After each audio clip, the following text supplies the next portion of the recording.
दोस्तों नमस्कार। मैंने अभी तक आपसे कई मुद्दों पे बात करी कि परिवार में झगड़े क्यों होते हैं। क्यों आज की दुनिया में जो परिवार कभी खुशहाली का साधन माने जाते थे, आज आपस में परिवार के लोग ही क्यों लड़ रहे हैं। और लड़ने की वजह एक नहीं कई है। कुल मिला के परिवारों में जो अशांति होती है उसके कई कारण हैं। और सबसे इंपॉर्टेंट जो कारण है वो एक एक करके मैं आपके साथ चर्चा कर रहा हूं। पहले मैंने आपसे चर्चा करी थी कि प्रॉपर्टी को लेकर किस तरह से विवाद होते हैं और उनको बचाने के लिए आपस में प्रॉपर्टी को लेकर विवाद ना हो, इसको किस तरह से संभाला जाए। उस पे एक पूरा वीडियो है, आप इसी प्लेलिस्ट में आप उसको देख सकते हैं। फिर मैंने आपसे चर्चा करी थी कि दहेज को लेकर, डाउरी को लेकर किस तरह से परिवारों में विवाद होते हैं और कभी-कभी झूठे केस भी फाइल कर दिए जाते हैं। किस नीयत से मुझे नहीं पता, लेकिन एक ही परिवार में रहने वाले लोग किस तरह से एक दूसरे के दुश्मन हो जाते हैं, ये आज के समाज में हमें देखने को मिल रहा है। तीसरा मुद्दा जिसके कारण परिवार में काफी मतभेद हो जाते हैं, माँ बाप के बीच में मतभेद हो जाते हैं, बच्चों में मतभेद हो जाते हैं और स्थिति यहां तक पहुंच जाती है कि परिवार के सदस्य एक दूसरे से बात तक नहीं करते, फोटो नहीं खिंचवाना चाहते, साथ में चाय नहीं पीना चाहते। कुल मिला के स्थिति बहुत ही दयनीय और गंभीर हो जाती है।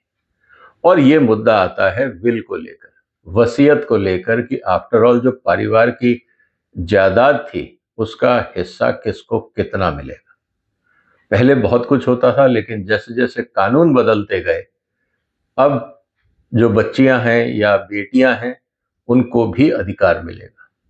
पहले मेल डोमिनेटेड सोसाइटी थी, बच्चियों को बाहर रख दिया जाता था, लेकिन अब कानून उसमें दखल करता है। लेकिन वहां पे भी कई तरह के रास्ते निकाले जाते हैं कि एक दूसरे को जो पैतृक संपत्ति है उससे बेदखल किया जाए। उसके पीछे आधार है लालच, और लालच में फिर रिश्ते भी काम नहीं आते।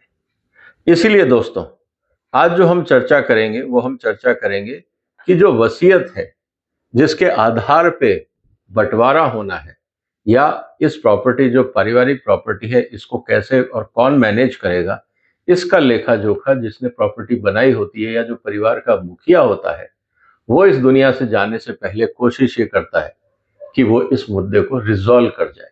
लेकिन कभी कभी यही डॉक्यूमेंट विवाद की जड़ बन जाता है।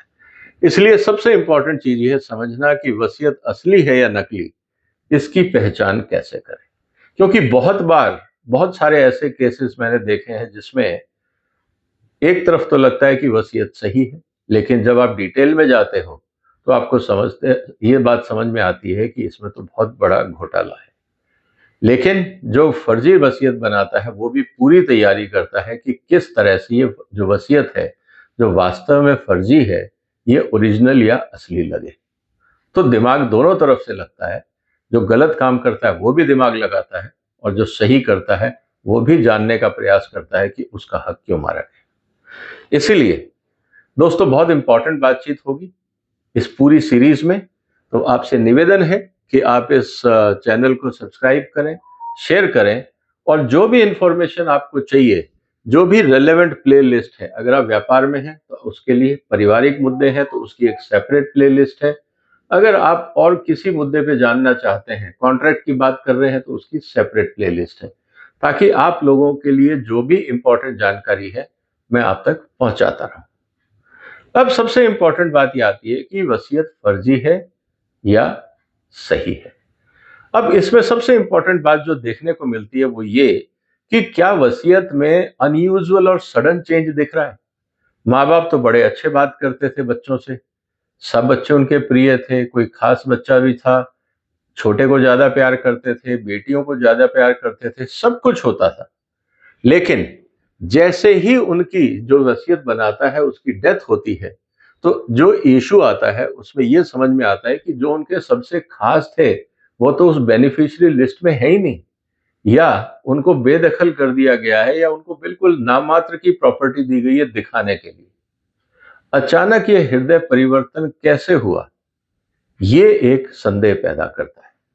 दूसरी बात, सारी की सारी वसीयत किसी एक व्यक्ति के नाम, जो माँ बाप के आसपास रहता हो, और बाकी सबको बेदखल कर दिया हो, या किसी एक ऐसे व्यक्ति के नाम जो उठता बैठता हो वहां पे, लेकिन परिवार में उसका आना जाना कम हो, लेकिन वो उस वसीयत को लिखवाने में बहुत क्लोज रहा हो।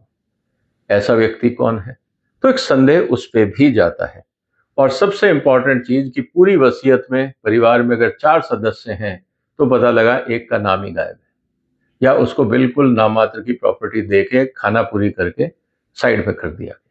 ये सब बातें हैं जो सडन चेंज ऑफ हार्ट ये बताती है कि कुछ ना कुछ तो एबनॉर्मल था, इसीलिए संदेह पैदा होता है। दूसरी बात आती है सिग्नेचर्स को लेकर। Signatures don't match.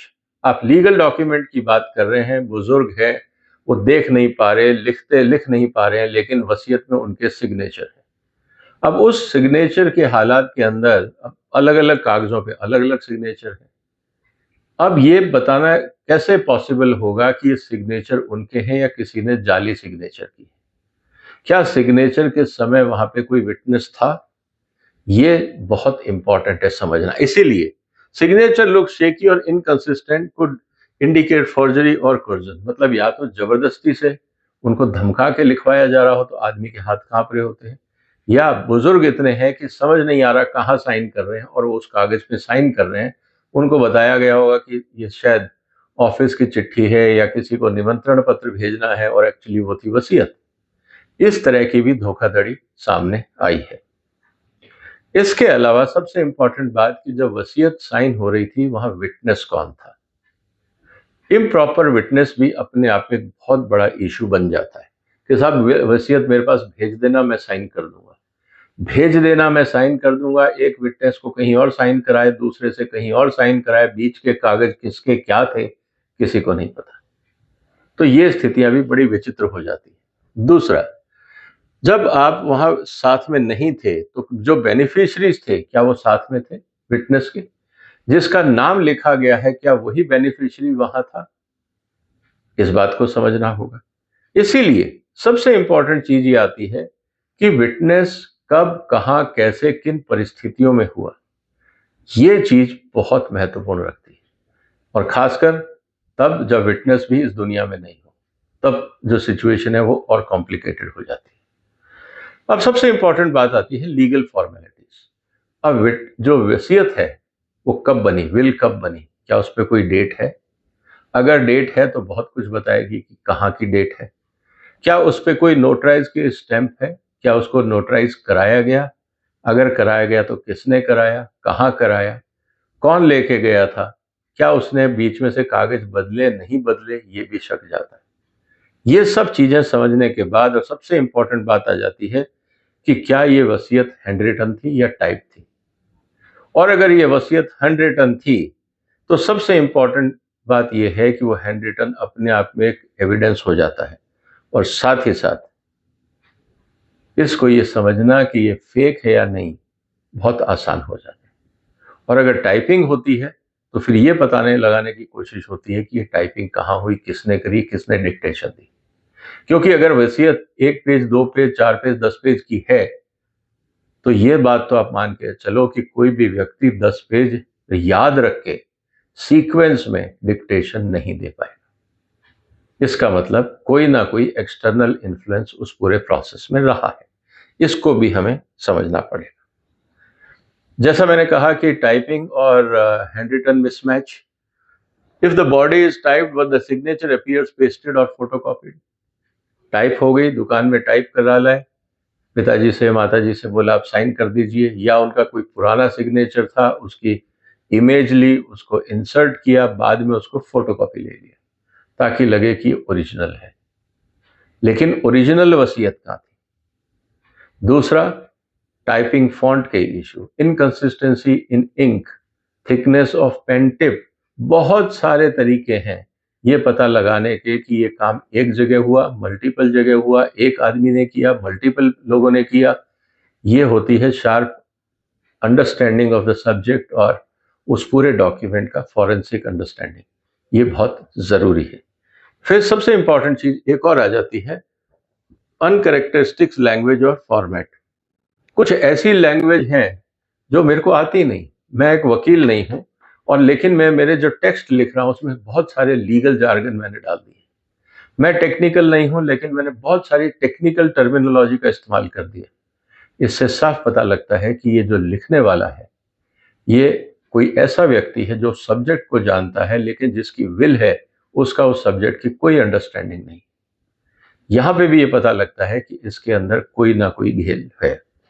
फिर जो वेग क्लॉजेस होते हैं, everything will be given, I am handing over to my grandchildren, कौन से, this property I am handing over to my grandchildren for their studies, these are vague terms.